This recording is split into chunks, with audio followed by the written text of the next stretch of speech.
Hello, Assalamu alaikum, and welcome to this month's webinar about organ donation.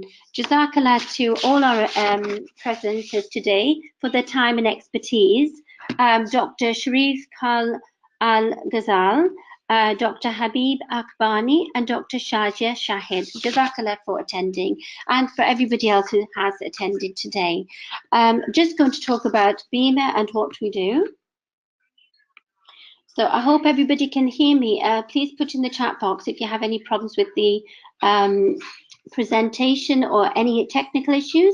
And also if you want to raise your hands for questions and answers, or you can write in the chat box.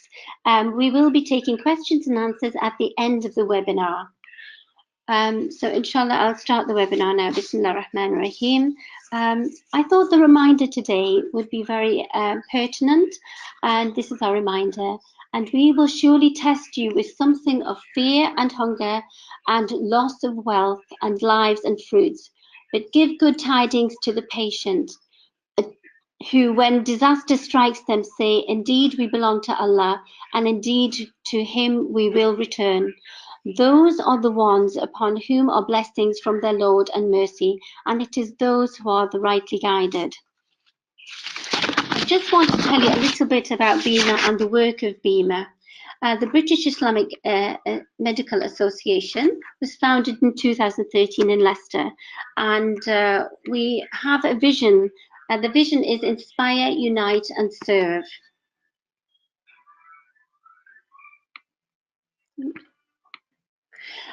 We want to inspire health professionals so that they can help each other achieve more than if they're just working on their own.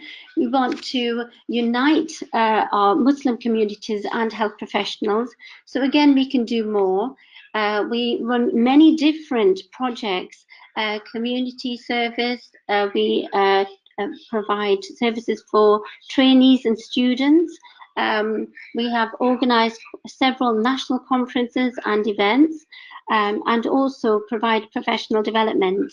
You may remember the Lifesavers event last year, which is an annual event now, and inshallah we will be doing that again in September. We also have the Ramadan initiative, which will be launched very shortly. We've had the cancer screening project, and I'd like to say Jazakallah to all the volunteers for that cancer screening project. Apparently that's been up and down the country over the past few weeks, and it's been very successful. We're also looking forward to not just meeting on the webinars in this way, but also we want to physically meet. So we're trying to arrange meetups and networking events. The next networking event, inshallah, in Birmingham is on March the 16th. But you can find out about your local networking event from the British Islamic Medical Association website. Today as well, I'd like to mention that it is Mosque Open Day throughout many mosques in the country. And also, I just want to mention something on a personal note, because I live in Manchester and we've had a tragedy last night. You may have seen on the news, the nationwide news. And so our prayers and du'as go out to the family of the teenager who experienced that tragedy. Without much ado, though, I'd like to go to our first presenter, Dr. Sharif Al-Ghazal. Assalamu alaikum, Dr. Sharif Al-Ghazal. If you'd like to unmute yourself.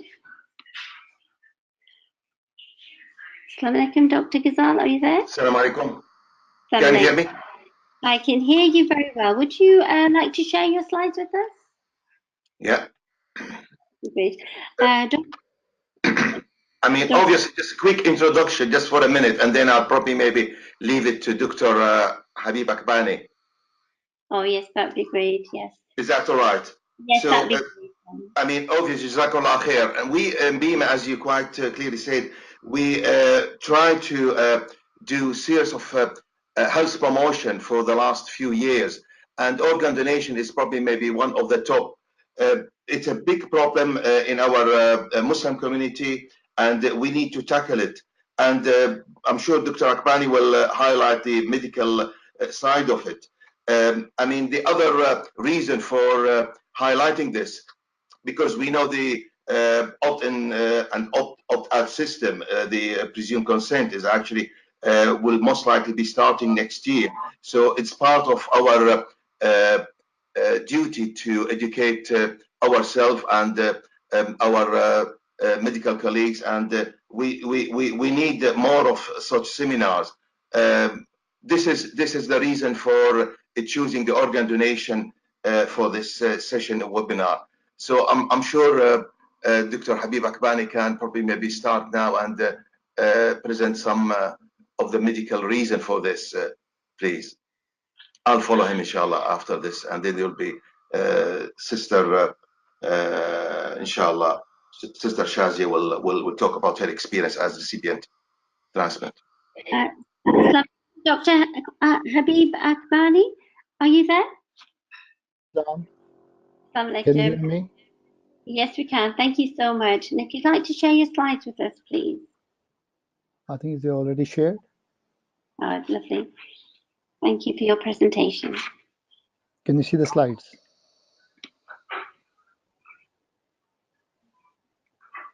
Yes, inshallah.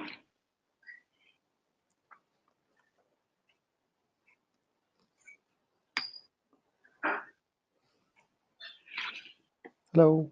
Hello, Assalamu alaikum. Yes, that's fine. Yeah. Would you like to start your presentation, Doctor? Right. Okay. Assalamu alaikum to all our listeners, and thank you, Dr. Ghazal and BIMA, for asking me to be part of this organ donation webinar. What I would say is, in my opinion, whatever acts or deed that we perform in this world can be judged under three obligations. And the first one is the moral obligations, as you can see. The second one is ethical obligation, and the third one is religious obligation. In this short time, I don't have enough time to discuss all these three obligations, but what I would say is ethical and moral obligations are something that are dictated and decided by human in the society in which we live in. With this background, let's start with organ donation. Organ donation is a major problem. There are almost 7,000 patients waiting to receive organ donation in UK, and these numbers are increasing. It's almost 5% every year. And as you know, the most important reason for most of the diseases that we all suffer from is diabetes and hypertension, and these two conditions do lead to organ damage. With my specialty, most commonly, I would talk about kidney diseases. Now, on this slide, as you can see, most of the patients or people who are on transplant waiting list, they fall in the age bracket of 18 to 49 years, and that is the age which is considered to be the peak and prime age, which is the most productive time of the year of our total lifespan. And you can also see that 75% of patients waiting on the list are white, and 25%, 1/4, are a non-white background. 3 patients die waiting for transplant every year, unfortunately, despite of efforts from whatever we are doing.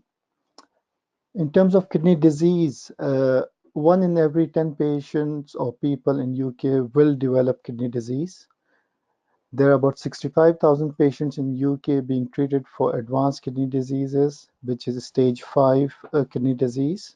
For those who don't know, kidney disease is divided into 5 stages from 1 to 5, and 5 is the advanced kidney disease, where patients end up requiring dialysis to sustain their life. Every day, at least 20 people in UK will develop kidney failure. So there's a large number of people who are still in the pipeline who may develop kidney failure. And you can imagine the amount of, or the number of patients who will be going onto the transplant list. Unfortunately, Black, Asian, and minority ethnic background people are 5 times more likely to develop kidney disease, and most of the reason is that we carry a large disease burden in terms of, again, I would say diabetes and hypertension. So the solution is for patients who have end organ damage is transplantation. Transplantation, as you know, is cost effective. Yes, first year of transplantation is in terms of financial burden is the most, but then long term it becomes cheaper. Transplantation improves the quality of life, and most importantly, transplant increases the life expectancy.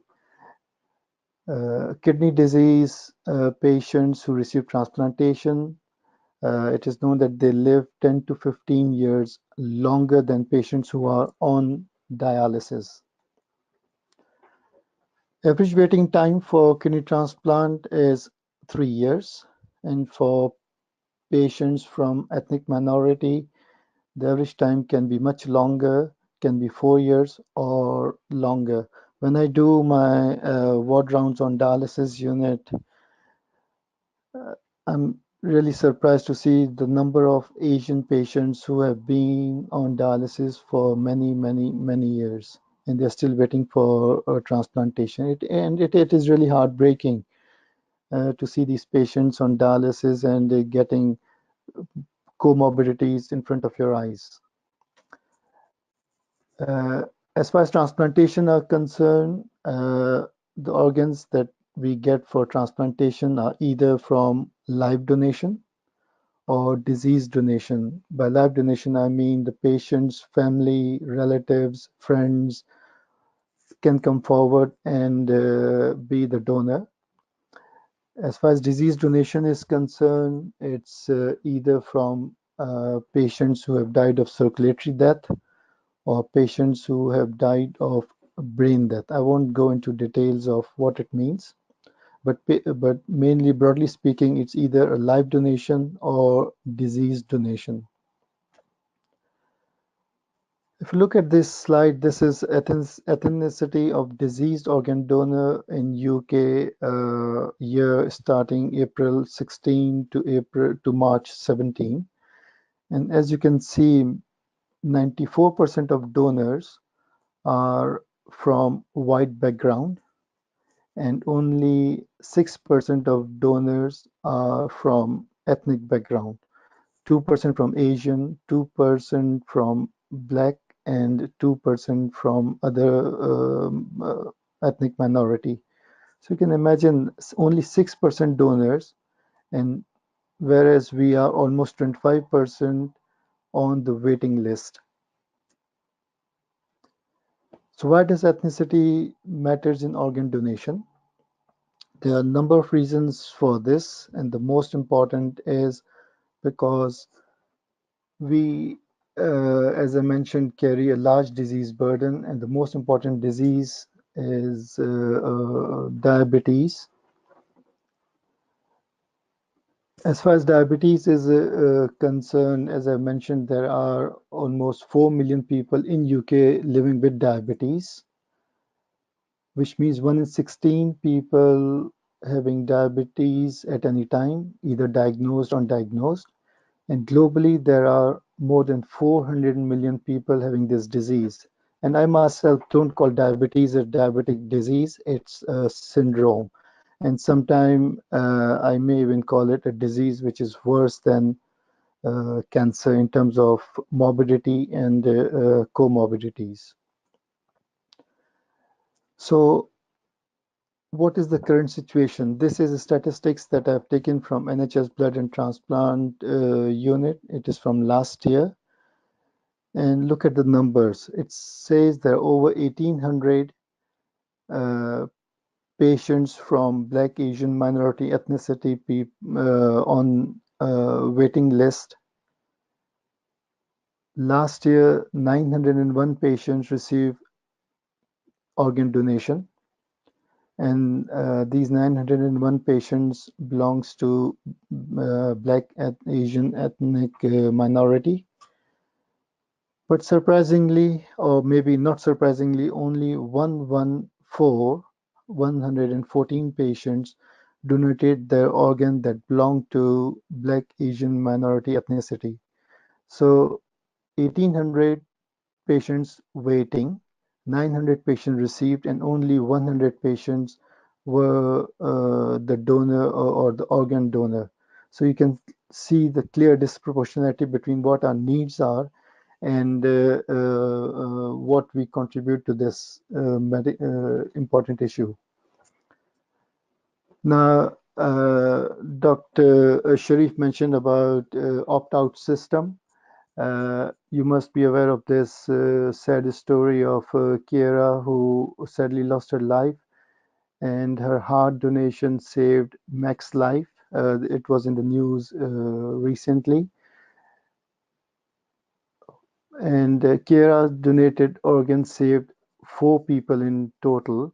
Although on an average, any donor can easily contribute to saving at least 13 to 16 life. As you can think yourself, the heart can be transplanted, the lungs can be transplanted, the liver can be transplanted, gut can be transplanted, tendons, bones, skins, everything can be transplanted. So at least 13 to 16 lives can be saved by just one donor. Now, in Wales, opt-out system is already in place, and since the opt-out system was introduced, the number of donors have increased from 58% to 75%. In England, the number of donors have not changed much between 15 and 2018. Hopefully, spring of next year, when the law will be changed, the opt-out system, and the law will be named after Max and Kiera. And with this opt-out system, hopefully the numbers of donors will increase. Now, before I finish my talk, I would like to leave with 5 important questions. The first is, do you or do we carry donor cards? The second question, will you give your kidneys or, for that matter, any other organ to your child or siblings? The third one is, will you accept kidneys from your child and siblings, which is a live related recipient donation? The fourth is, would you consider to be a live unrelated kidney donor, i.e., donating your kidneys or maybe any other organs to someone who is not related to you by blood relation? And the fifth is, would you encourage your relatives, friends, and if there are doctors in the list in attending this webinar, their patients to opt for organ donation? So these 5 are very important questions, and if you agree with this, then this is the time to say yes, and we should carry organ donor cards. Thank you very much. I'm happy to take any questions either now or maybe at the end of the webinar. Jazakallah, Dr. Akbani. We were wondering if we could maybe take the questions at the end, like a panel discussion. Yeah, no problem. Jazakallah for that. Interestingly enough, my husband turned up with a donor card the other week. He said he was passing somewhere, I think the bank or something, and he picked it up, and he decided that it was time for him to carry a donor card. So, alhamdulillah, Excellent. I think more and more messages coming, filtering through to Muslims that we are allowed to donate organs, and it's allowed and halal, and it's encouraged actually, to save somebody else's life. Jazakallah for that talk. And now I'd like to move on to Dr. Sharif Al-Ghazal, inshallah. So, Dr. Ghazal, assalamu alaikum. Hello, assalamu alaikum, Dr. Sharif. Can you see my slides? Yes, yes, Jazakallah for that. You've got your slides there. Thank you for sharing. Is that all right? That's perfect. Thank you so much for sharing your talk with us. بسم الله الرحمن الرحيم والصلاة والسلام على سيدنا محمد خاتم الأنبياء والمرسلين. Jazakallah khair. Thanks, Brother Habib, made my life a bit easier anyway to get the medical background anyway, so I don't need to go through any of this. It's interesting just to tell you that even in Bradford here, the population, the Muslim Asian population makes 19-20%, but the people on the waiting list touch over 60% in 2014 and almost 50% in 2017. So there's a really big demand for organ donation. And even in the media as well, many times urge Muslim to be on the donor card because the need for this. I don't need to go through this, but just to give you some idea, this was in 2015, 2016. Asian went on the waiting list, 944, and only 25 Asian donors. So the rate went to 38. It's really quite alarming.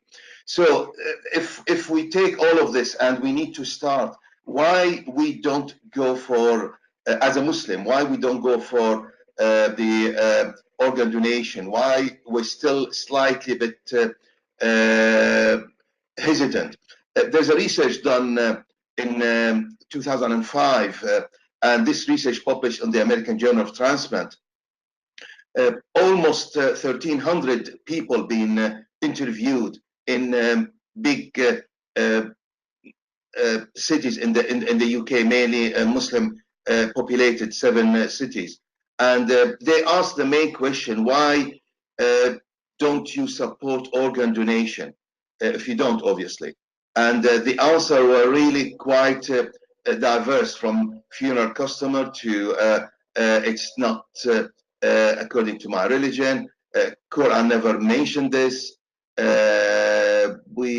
I don't know myself, and I would like to ask probably maybe scholars, but it should not be treated in any way. I'm trying to get my control panel slide. Obviously, lots of more. So I'm having a bit of my slides.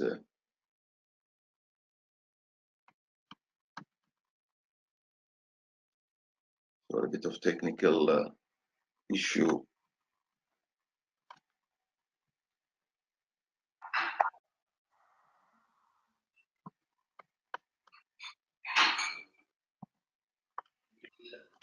Yeah, I'm sorry. So again, some mentioned that organs are not a spare part, and we need to look after them. I don't want to extend life. Why do we need to extend life if Allah subhanahu wa ta'ala decide this is our time? Again, some said, if I give my organ, who's going to witness my action in the day of judgment? And some answer said, okay, if I'm going to donate, I need to know who I'm donating to. So the other questions actually said, what if anything actually would encourage you to register as a donor? And quite good number, almost 1 in 5 said, knowing that my religion approved donation. So this is why we thought it would be a good idea to touch on the issue and try to explore what really the ulama said. Obviously, I'm not mufti here. I'm just going to tell you what's the main reasons discussed by different ulama and by different muftis who are slightly hesitant. And one of the reasons, actually, we know the sensitivity of human body, and the hadith which has been narrated by Sayyidah Aisha radiallahu anha, كسر عظم الميت ككسره حي. The breaking the bone of dead is the same as breaking the bone of living. Yeah, that's true, but this is actually really meant the mutilation after this, and this is used to be, unfortunately, that time during battles anyway, that time. But if we try to know what's going on the organ donation, is completely far from the mutilation. Is done in a very dignified way, done in theaters, and in fact, even using the very much advanced way of keyhole surgery to harvest and as well to transplant. Recently, last 4 or 5 years in Liverpool, they can do kidney transplant using keyhole surgery, harvesting organs as well from disease, done in a very dignified way in theater rooms. So obviously it's a completely misunderstanding. The second reason, some said, you don't own your body, you are trusted to keep it. True, yeah, that's true. We're trusted to keep our body, trusted to keep our money as well, but we're really encouraged to look after it and donate our money and spend our money on the right way. And this can be make that qiyas, which can be done in the same way towards our body. So Allah subhanahu wa ta'ala said, آمنوا بالله ورسوله وأنفقوا مما جعلكم مستخلفين فيه. That means believe in Allah and His Messenger and spend out of what He has made you in charge of. So this is obviously can be said as well for the body and the organs. The third reason I thought that might probably maybe open abuse and misuse of a human body. That's true, and this is probably maybe explain why lots of ulama and muftis in the subcontinent they are quite hesitant because there's no regulation. I mean, I just put here, I'm sorry for busy slide, I'm not going to go through it in details. There's a lot of conditions and regulations in the West, and even in some countries like in Saudi, in Jordan, in Egypt. They started this from the 80s, and they put quite rules and regulations for this. Other reason, because you need to take it back to Allah subhanahu wa ta'ala on the day of judgment. That's true, but obviously Allah subhanahu wa ta'ala will create us from nothing. So imagine somebody was eaten by a shark in the sea, or completely burned in a house, got fire. Allah subhanahu wa ta'ala will build up from scratch. And this is the ayah in Surah Yasin. We all read it. وضرب لنا مثلا ونسي خلقه قال من يحيي العظام وهي رميم قل يحييها الذي أنشأها أول مرة وهو بكل خلق عليم. And he presented for us an example and forgets his creation. He says, who will give life to bones while they are disintegrated? Say, he will give them life who created them from the first time. This is actually probably maybe the answer. Muslims should not give their organs to unbeliever. This is unfortunately mentioned in the survey, and in fact the teaching of Islam say the opposite, because Allah subhanahu wa ta'ala, He sent the Prophet Muhammad sallallahu alaihi wasallam to all mankind, and the ayah in Surah Al-Anbiya, وَمَا أَرْسَلْنَاكَ إِلَّا رَحْمَةً لِلْعَالَمِينَ. And we have not sent you, O Muhammad, except as a mercy to all mankind. So our duty to all our human fellows. So we thought maybe I'm going to go through some issues why organ donation is really considered quite important in Islam, because we know there's 5 main purposes of Islam, maqasid al-sharia, or the main high objectives of Islam. It says protection of religion, hifzuddin, protection and saving of life, and this is where organ donation comes under. Hifzul nafs, protection of family lineage, protection of property, and protection of intellect. So the organ donations really comes under saving life, and the very beautiful ayah in Surah Al-Ma'idah, ومن أحياها فكأنما أحيا الناس جميعا. And if any who saved a life, it would be as if he saved the life of all mankind.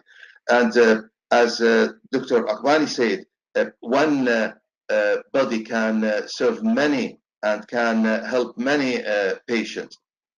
I mean, as you can see here,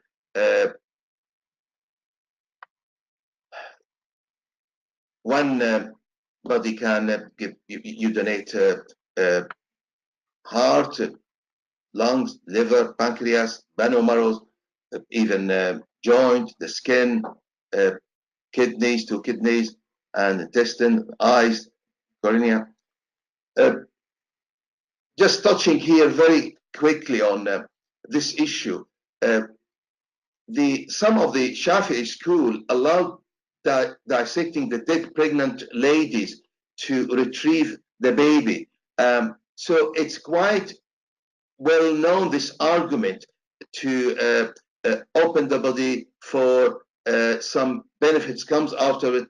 And this was one reason. The other reason as well, even if somebody swallow some gold, and majority of Muslim scholars have permitted opening the dead person's stomach to extract the gold. And this is being discussed in the old text. And over the last 30, 40 years, the majority of ulama in many different countries, they allowed organ donation. The Mufti of Egypt, the late Sheikh Jad al-Haq, Ali Jad al-Haq, in 1979, so they're back to late 70s. The Council of Fatwa in Kuwait as well, 79, they allowed organ transplant. Supreme Council of Islamic Scholars in Riyadh, Hayat Kibar Ulama, in 1982, the Fiqh Academy Muslim World League, Majlis Fuqaha Rabit Al-Alam Islami, Al-Azhar Institute as well in Egypt, 88, the Organization Islamic Conference, the and as well some of the subcontinent, the Islamic Juridical Academy in India, they allowed the live donation, and this is in the late 80s, in 89, but they were slightly hesitant towards the donation from diseased. And people actually thought that's because, obviously, as we discussed, there is no regulation, and they were not sure of the results of the transplant. This is actually being given. And we know in the Mazhab Hanafi, there is one of the issue can be raised, which is said with the Ra'i. If somebody's actually give an issue of a problem, it's better to close it if we are not sure. And this is unfortunately what's been done. But now we know the result is really quite favorable, and we've got quite result of transplant. In the UK, the Muslim Law Council, the Sharia Council in the UK, chaired by Dr. Zaki Badawi, in 1995, issued a fatwa in favor of organ donation.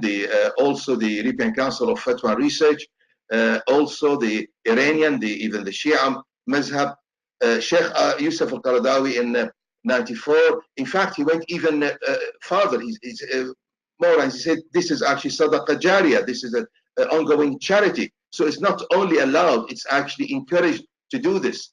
And the same, the MCP, the Muslim Council of Britain, in 96, also was in favor of this.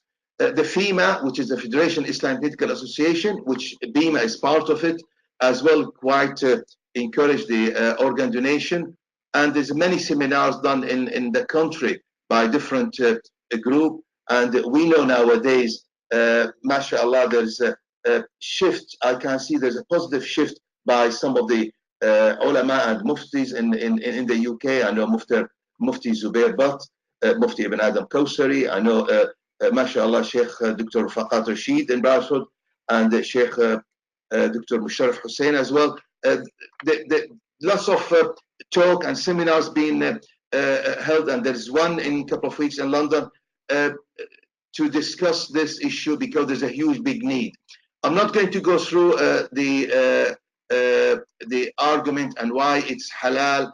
I think we covered most of it, but again, I'm just trying to really insist on the on the ayah and in Surah Al-Ma'idah, and if anyone saved a life, it would be as if he saved the life of all mankind.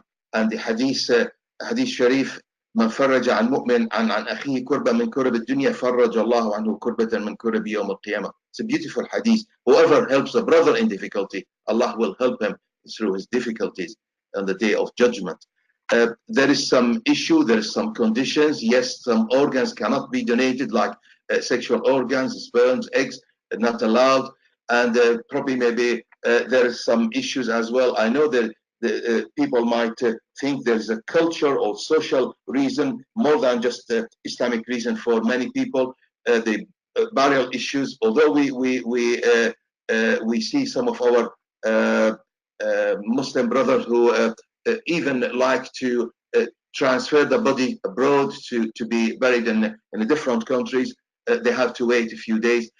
Another issue, which is a brain death, is actually some muftis have a bit of issue, and when the person is really diseased or announced this date.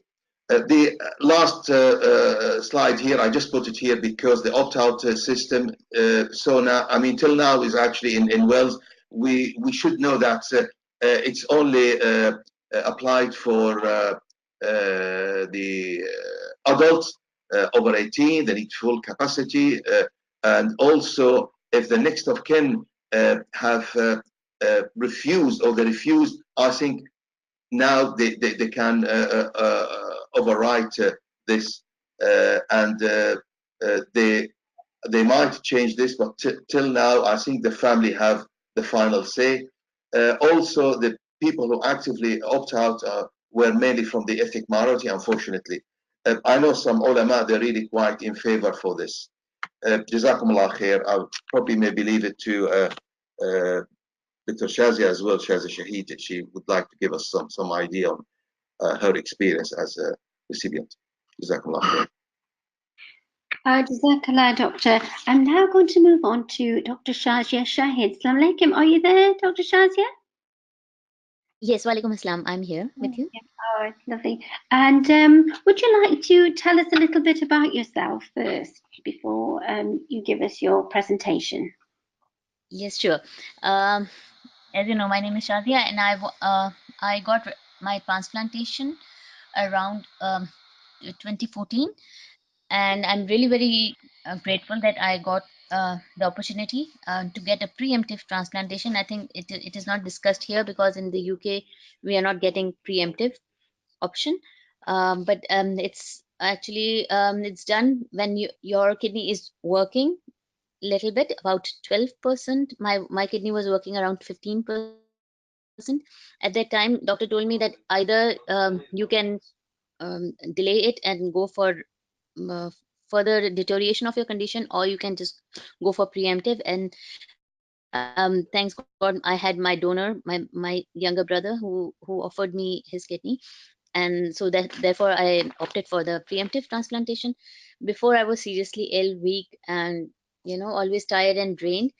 But as my brother offered me this opportunity, so I just took 1.5 month leave from my duty and went for the operation in Pakistan and came back and joined my full-time work after that. And I have transplant really improved my life, and especially the quality of life of mine as well as my family's. And I feel that I got a second chance because I was feeling how I was going downhill, and I knew the only option I have is transplant. So it's really a very good option, a very big favor if anybody can give to some other human being and save his life. And I felt I got a second chance. So if anybody can give this option, it's really a blessing for that person. And because I always pray for my brother who gave me his kidney to me, and it's the best gift I could get from anyone. And now I can take normal diet and normal routine apart from taking my daily medications and attending follow-ups and lead a normal life now. And that's it. Jazakallah for that, Thank you. Dr. Yeah, Dr. Shazia. It's an amazing thing that's happened there. So really what you're saying is that there's two different types of organ donation, just to be Yeah. clear. Yeah. Either you go for dialysis repeated, and then you have to clean the body. If the kidney is not working, then it's with the dialysis machine. You have to clean yourself, or before the kidney stops working, you can go for preemptive transplantation.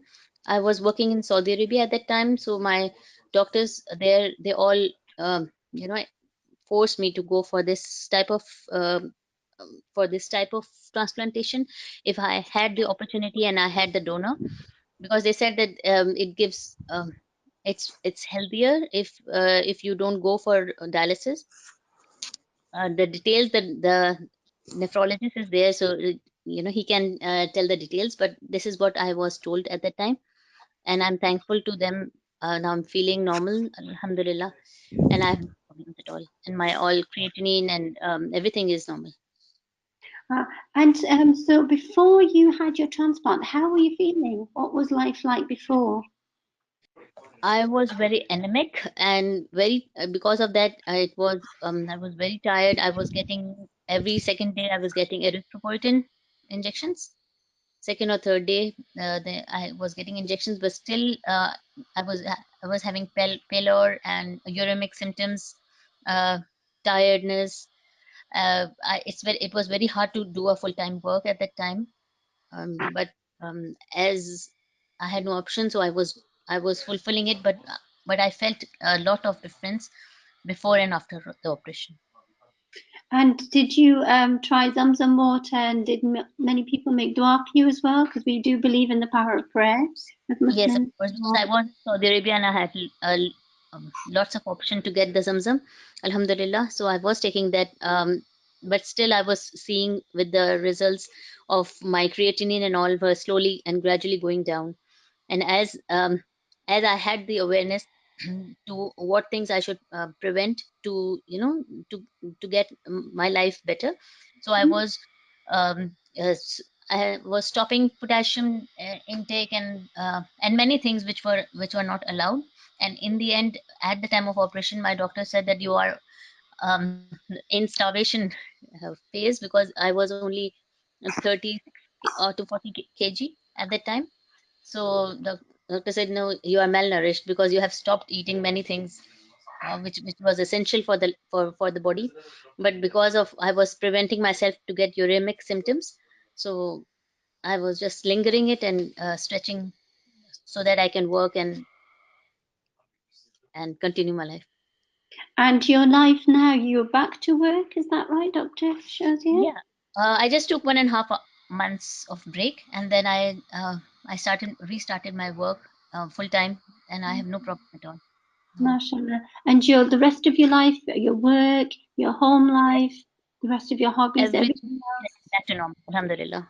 Apart from only Perfect. taking medication, this is the only thing which I have to do, and I have no restriction in any dietary or anything, alhamdulillah. MashaAllah, MashaAllah. Alhamdulillah. But you would definitely recommend people Yes, carrying a donor card, and yes, we if and they it's a get the minor operation. Me and my brother went to the operation theater together, and came back together. But and they said that it took us about 10 hours, but it was, and especially one important thing, my brother was hypercholesterolemic, but when they took out the kidney, they said you don't have to take cholesterol medications. I don't know why, but they said lots of the kidney has lots of fat, perirenal fat, and they have removed it. So he says that now your cholesterol must be normal. And after that, after the operation, he checked his cholesterol, and there it is. It was normal at that time. oh, So it was a good thing for him. Alhamdulillah, alhamdulillah, you're better, you're back with us now, and shukranallah, you are back to your normal self. Yeah. Now we go on to questions, inshallah. So we have got several questions. So what I'll do is I'll read out the question, and if each of you on the panel would like to give a reply to them, if you can, I'll read out the first one now. On what basis is it allowed to donate organs is the first question. So, Dr. Akbani, would you have an answer to that one? Yes, thank you very much. Now, before I answer that question, can I make a quick comment regarding what Dr. Shazia Shahid has mentioned? Sure. Am I allowed to do that? Of course you can. Yeah. Go through this Now, session. she mentioned about preemptive transplantation, and her opening sentence was, "It's not offered in UK." This is totally incorrect. We do encourage preemptive transplantation. Uh, any patient that we see that needs or is near needing transplantation, the first thing we educate them is about preemptive transplantation, which is transplantation before the need for dialysis. And here I must add that even if a patient's relative is abroad, we encourage that relative to be cross-matched if they want to be a donor, and we encourage them to come to UK and help us with the transplantation, because long run NHS saves a lot of money by live donation as compared to cadaveric or cardiac or brain dead donation. So preemptive transplantation is an option. It is available, and patients can discuss this with the treating doctors, and doctors regularly discuss these options with the patients. Right. Okay. So sorry. Is that okay? Can you repeat the question that you asked me earlier, please? Hello. Hello. Assalamu alaikum. Yes. Hello. On what basis is it allowed to donate organs? As far as religion is concerned, I'm not going to go into religious aspects, because Dr. Ghazal is more learned in terms of religions compared to myself. But from medical point of view, the most important thing, if the donor is healthy, there's no restriction to donate the kidneys. And when patients or the donor come to us for donation, we do extensive tests to make sure they are medically, physically, psychologically fit to donate.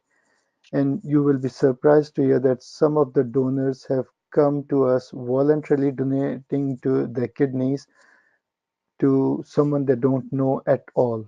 One of the person approached me and says he just want to donate the kidney. And I said, "Do you know any patients that will be interested in taking your kidney, any relative?" And he said, "No, I just want to be a donor." And that person, alhamdulillah, donated the kidney. It went to a patient who has been waiting for a donation for a very long time. And alhamdulillah, both of them are well. So that's an act of sadqa jariyah that was performed by that person. I won't go into what religion background that person was, but I was really impressed by his generosity. That is incredible, mashallah. Dr. Al-Ghazal, would you like to comment on that? Yeah, I mean, it is, as I just went through the slides, it's quite important to know one of the principle or the high objectives and purposes of our Islam, of the Sharia, maqasid al-Sharia, is hifz al-nafs, which is a protection of life. I think this is itself, it's a very noble aim. And I would always say, as Brother Habib says, organ donation is really is an act of generosity. And it's not anymore just we do it as a darura, as necessity. I know some ulama now, even they say, okay, although we feel slightly bit hesitant, but we have to do it because it's a necessity.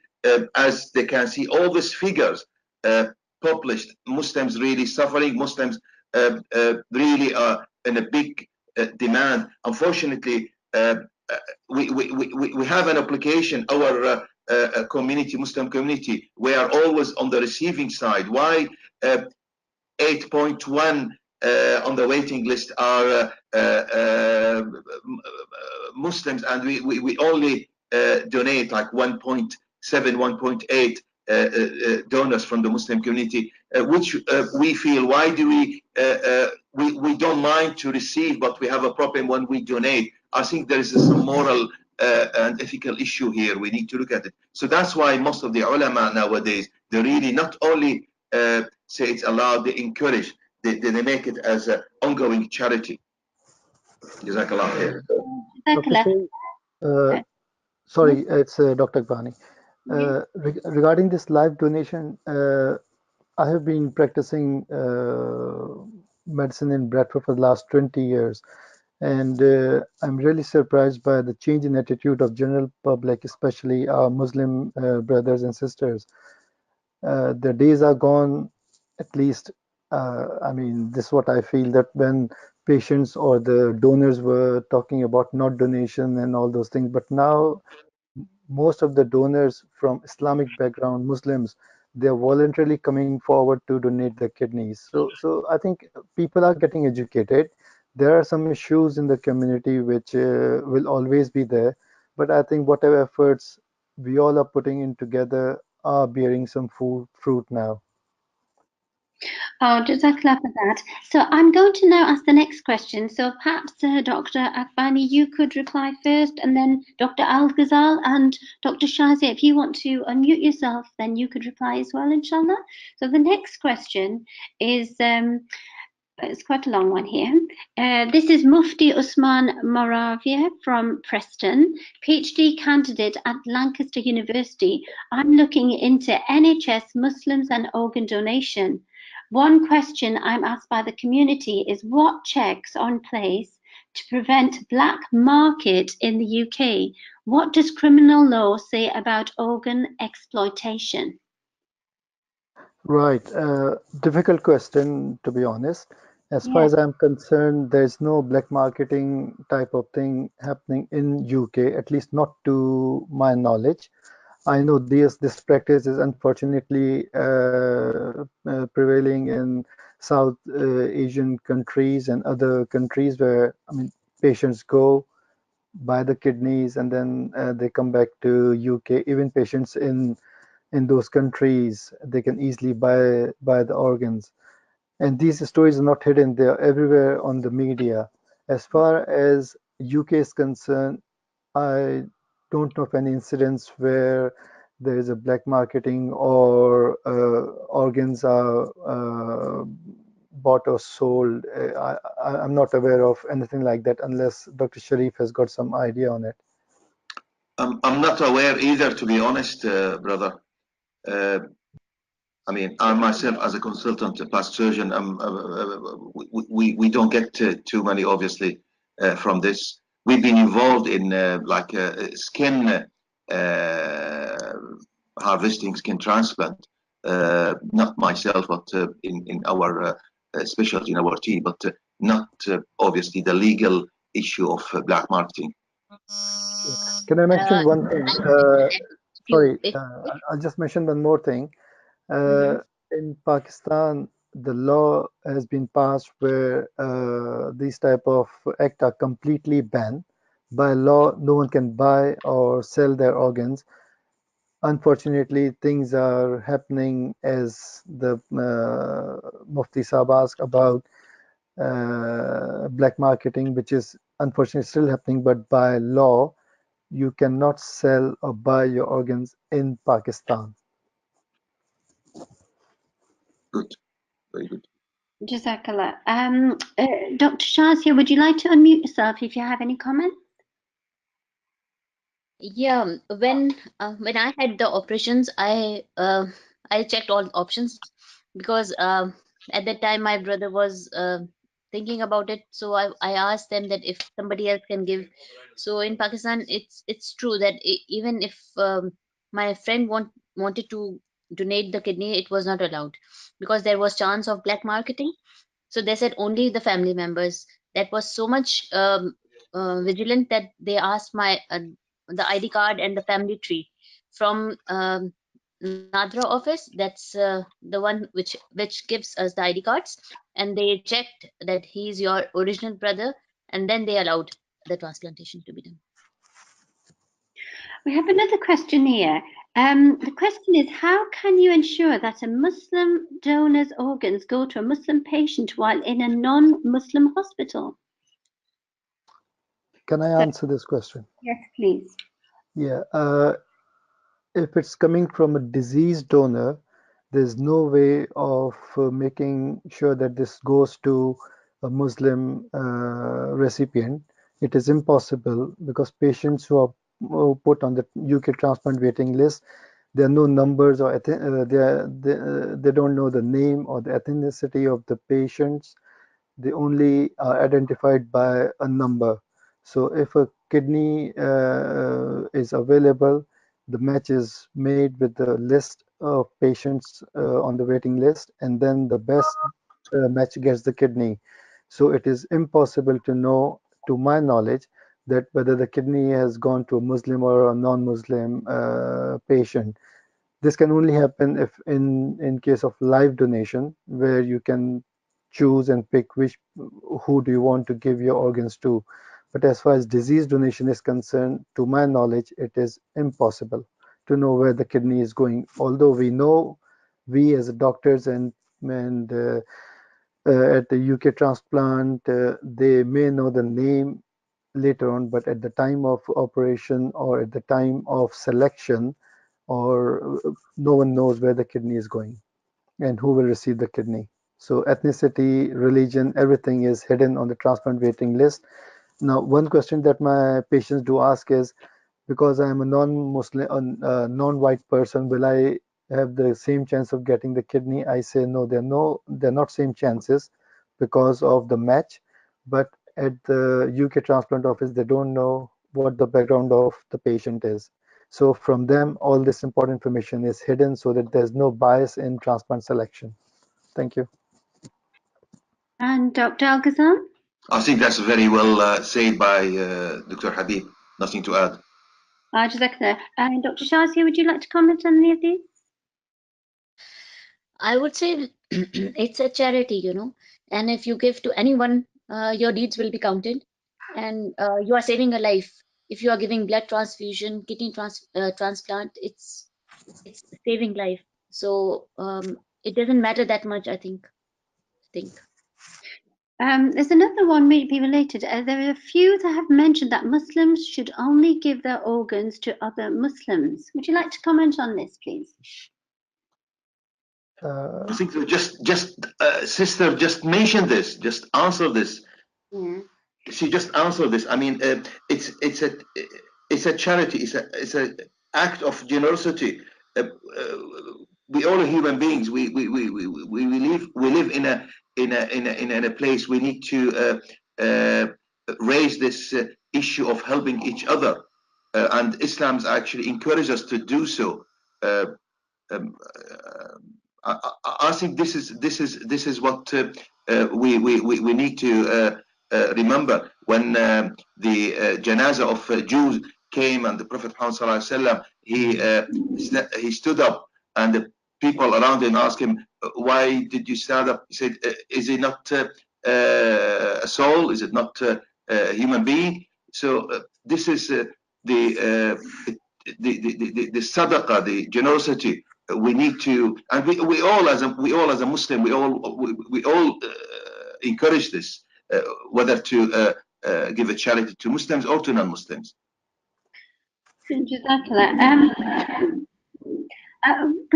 only got a few minutes left. We're going to end the webinar soon, inshallah, but we have quite a few questions that we haven't been able to get through. I really apologize for that. But one of them, excuse me, I hope we can end on, is from a second year medical school student, and she said that what has been the greatest challenge or opposition you've faced in trying to raise awareness about this topic?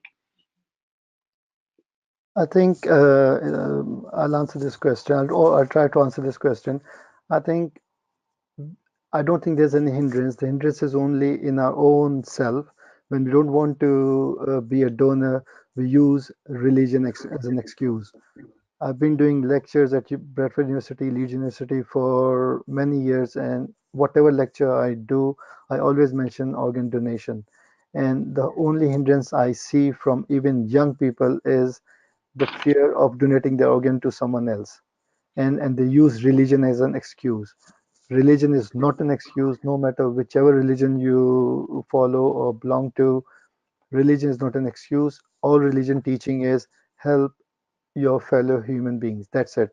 And I think it's all fear from inside, nothing to do with the religion.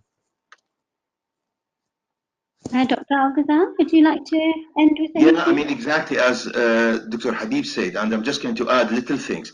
In practicality, unfortunately, some of the old fatwas, which is being mentioned by the ulama, and mainly from the subcontinent, there's some still people actually influenced by these fatwas anyway. And now, alhamdulillah, we see lots of the new generation and new muftis. They try to look at what's the actual issue and the medical problems, and obviously in fiqh there is a great chance and flexibility to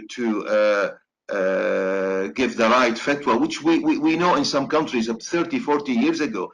So why not just making the qiyas and making the ijtihad towards taqleed, other mazahib, what they've said in other countries.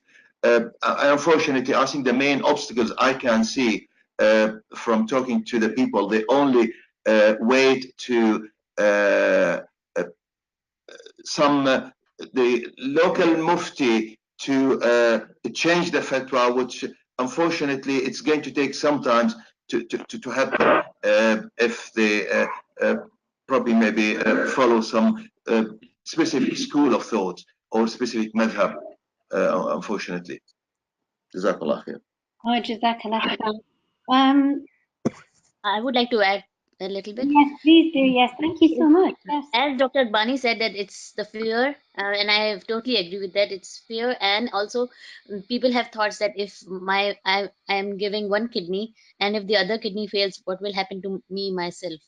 They think about them, but actually, if we think about our religion says that everything is already pre-decided, and your life, your health, everything is in destiny. So if we trust on our destiny and we trust on Allah, then nothing happens. But if we have fear, then we just are afraid of giving this gift to others, I think. Oh, Jazakallah for that. Dr. Sahil Anwar, I'm going to unmute you now, inshallah. You had a comment. Hello, Assalamu alaikum. Salam. Brother, this was a fantastic lecture from you and Brother Habib, and I really congratulate both of you and sister as well, who's organizing everything. And I'm really delighted that it was a fantastic lecture. I really appreciate every minute of it. MashaAllah. Please carry on the good work. May Allah give you strength to do that. Thank you. That was just a comment. Jazakallah khair. Dr. Suhail is a consultant surgeon in Barnsley, mashallah.